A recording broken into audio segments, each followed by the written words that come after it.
Hello students, I am doctor Raju Sharma. आज का हमारा टॉपिक है भारत में ऊर्जा संसाधन। ऊर्जा के संसाधनों को दो वर्गों में रखा जा सकता है, क्षयशील संसाधन और अक्षयशील संसाधन। निरंतर उपयोग या शोषण करने से जो संसाधन समाप्त हो जाते हैं उन्हें क्षयशील संसाधन कहते हैं। इनमें कोयला, पेट्रोलियम और प्राकृतिक गैस प्रमुख हैं। जो संसाधन उपयोग करने के पश्चात पुनः निर्मित हो सकते हैं और उपयोग में लाए जा सकते हैं उन्हें अक्षयशील संसाधन कहते हैं। इनमें प्रमुख रूप से सौर शक्ति, ज्वारीय शक्ति, जलवायु आदि आते हैं। शक्ति के संसाधनों में कोयला देश में ऊर्जा का प्रमुख स्रोत है और देश की व्यावसायिक ऊर्जा की खपत में इसका 67% योगदान है। कोयले के प्रकार कार्बन, जल और वाष्प की मात्रा पर निर्भर करते हैं। भारत में 3 प्रकार का कोयला पाया जाता है: एंथ्रेसाइट, बिट्यूमिनस और लिग्नाइट। एंथ्रेसाइट सर्वोत्तम किस्म का कोयला है। इसमें कार्बन की मात्रा 80 से 95% तक, जल का अंश 2 से 5% तक और वाष्प का अंश 15 से 45% तक होता है। जलते समय यह धुआं नहीं देता। इसमें ताप भी अधिक होता है। दूसरा है बिट्यूमिनस। यह मध्यम किस्म का कोयला है। जलते समय यह साधारण धुआं देता है। इसमें कार्बन का अंश 45 से 65% तक, जल का अंश 30% तक और वाष्प की मात्रा 25 से 50% तक होती है। तीसरा है लिग्नाइट कोयला। इसे भूरा कोयला भी कहते हैं। यह अपरिपक्व कोयला है। जलते समय यह अधिक धुआं देता है। इसमें कार्बन का अंश 45% से 55% तक, जल का अंश 30 से 55% तक और वाष्प की मात्रा 35 से 50% तक होती है।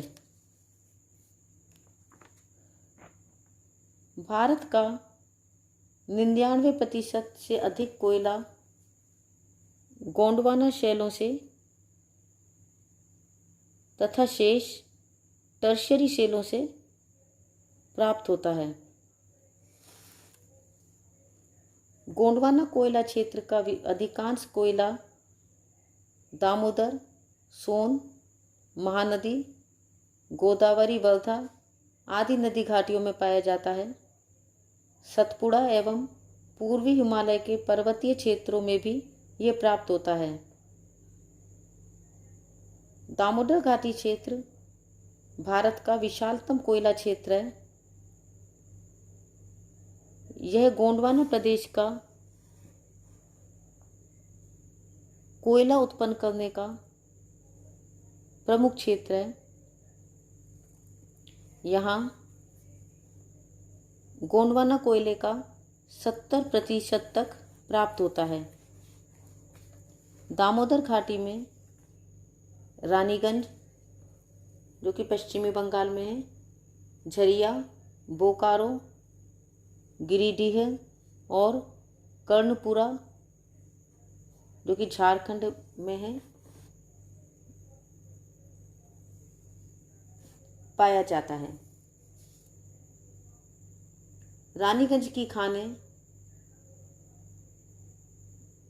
1500 वर्ग किलोमीटर क्षेत्र में फैली हैं।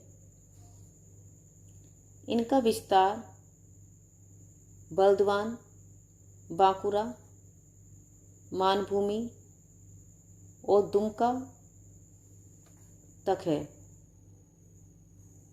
झरिया की खानें लगभग 450 वर्ग किलोमीटर क्षेत्र पर विस्तृत हैं। ये खानें जमशेदपुर, आसनसोल, कोलकाता आदि नगरों के निकट स्थित हैं। बोकारो की खानें 550 वर्ग किलोमीटर भूमि पर फैली हैं। गिरिडीह की खानें हजारीबाग जिले में लगभग 20 वर्ग किलोमीटर क्षेत्र में फैली हैं। कर्णपुरा की खानें बोकारो और डाल्टनगंज क्षेत्रों के मध्य 1100 वर्ग किलोमीटर क्षेत्र में विस्तृत हैं। इस क्षेत्र को 2 भागों में बांटा गया है, उत्तरी कर्णपुरा और दक्षिणी कर्णपुरा। नेक्स्ट है सोनघाटी क्षेत्र।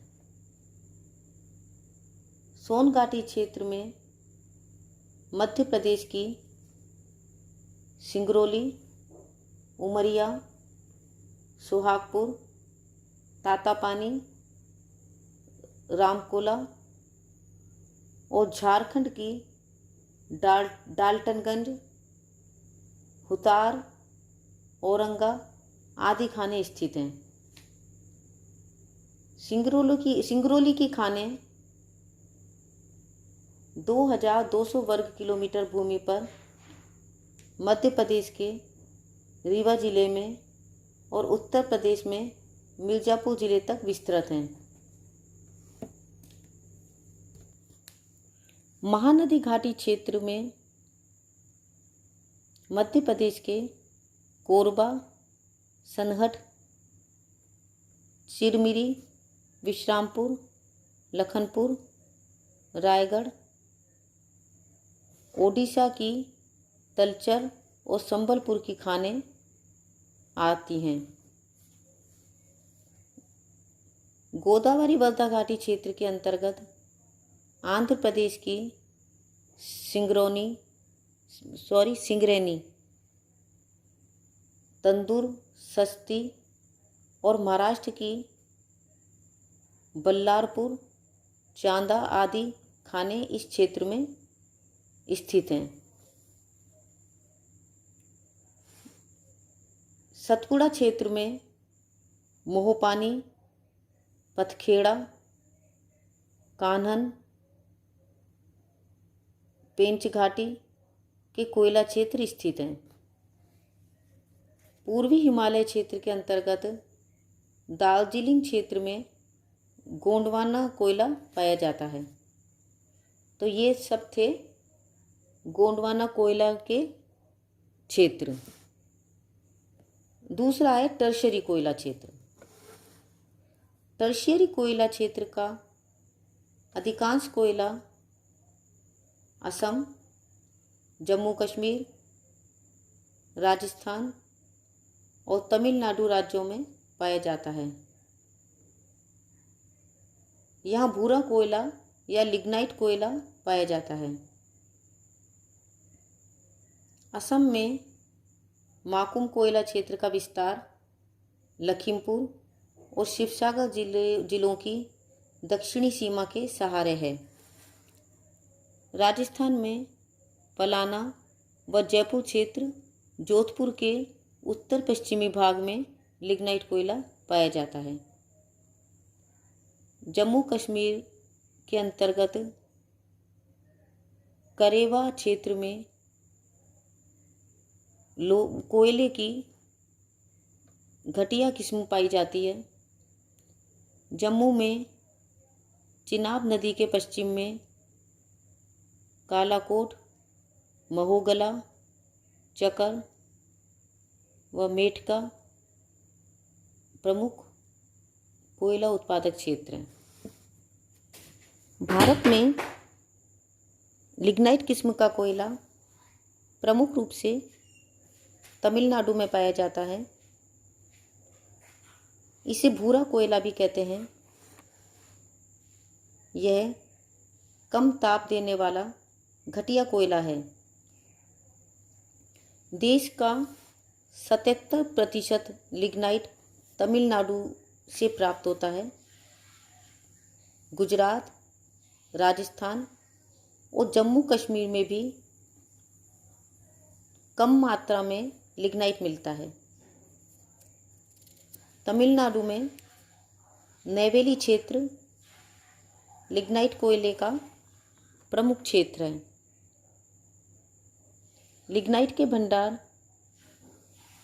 राजस्थान, गुजरात, जम्मू कश्मीर, असम और केरल में अनुमानित किए गए हैं।